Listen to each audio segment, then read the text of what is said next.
Welcome to Hatman Strikes Back Daily Boxing News. Now, following Fabio Wardley's victory over Justice Hooney this past weekend, there's a lot of discussion in the boxing community about who he should and will fight next. But for some strange reason, most people seem to have completely forgotten about the fact that Wardley's probable next move was already decided before the Hooney fight had taken place. I did this video about it several weeks ago. It was widely reported in the boxing media. Wardley versus Hooney and Pulev versus Hunter are two semi-finals in a WBA mini tournament, with the winners of both bouts set to face each other for the WBA regular belt, which is currently held by Kubrat Pulev. Fabio Wardley is the holder of the interim belt. I know the WBA are extremely confusing with all these belts. It's ridiculous. But nevertheless, this was the road that was laid out for Wardley before the Hooney fight. And since his victory over Hooney, he's appeared on TalkSport where he has reiterated that this is the road he will most likely go down. So he'll take on the winner of Kubrat Pulev versus Michael Hunter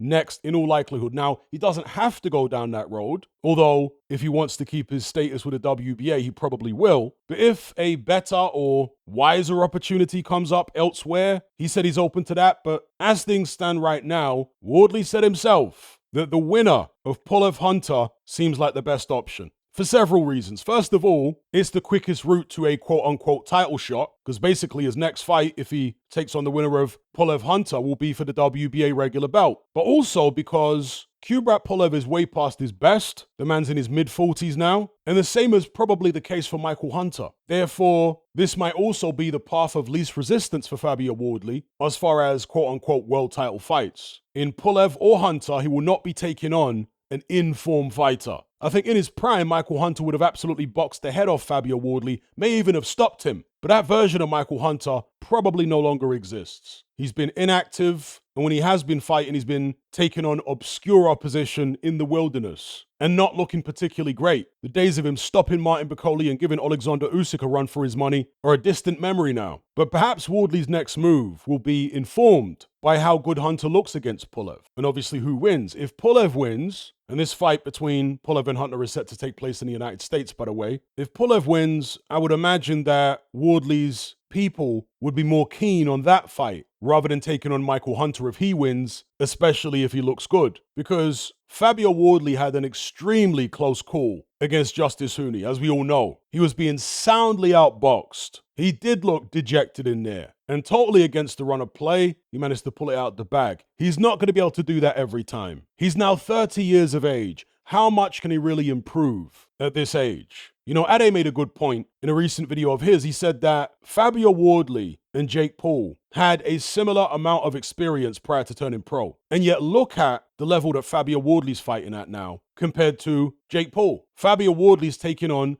legitimate top 10, top 15 contenders. Young guys, guys with vast amateur backgrounds in the case of Hooney and even Fraser Clark. Whereas Jake Paul is taking on 60-year-old men, MMA fighters, etc., etc. The point being, Fabio Wardley has done fantastically well with such little boxing experience to have reached this level and still be unbeaten. Fantastically well. And it may be the case, although it remains to be seen, that he's actually overachieved already and that he may have hit his ceiling already. And if that's true, you really want to get him a big fight for a lot of money sooner rather than later. Because whether we like it or not, losing fights, especially if you lose badly, does affect your commercial value, at least in the short term. If you can redeem yourself and come back, you can obviously get your commercial value back up again. But in the short term, your commercial value is going to take a hit. Fabio Wardley's not 20 years old. He doesn't have all the time in the world to learn the game, to vastly improve his boxing skills. I think against a guy like Hooney, he should have been far more aggressive from the off. I think it was a big miscalculation, boxing the way that he did on the back foot for most of the fight. I mean, eventually he got there, right? But as I say, that was a very close shave. I think from here on in, he needs to focus on being aggressive. Not necessarily being a pressure fighter, but just letting his hands go a lot more, as he did in the rematch with Fraser Clark. In the first fight, he was trying to box with him a bit. In the second fight, he was far more focused on letting that big right hand go early. So yeah, I think he should be more aggressive moving forward, and I think they should put him in there sooner rather than later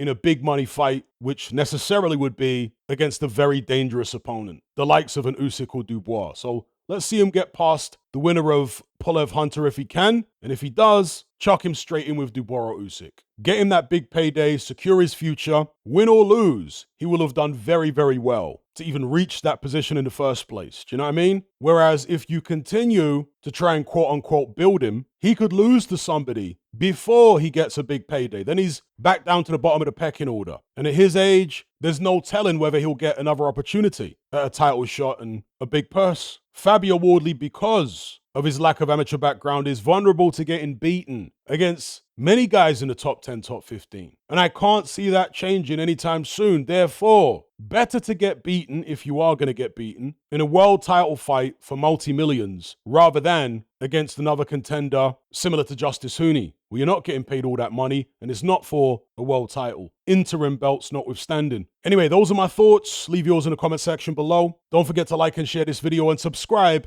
if you haven't done so already. I'll catch you guys on the next one. I'm out.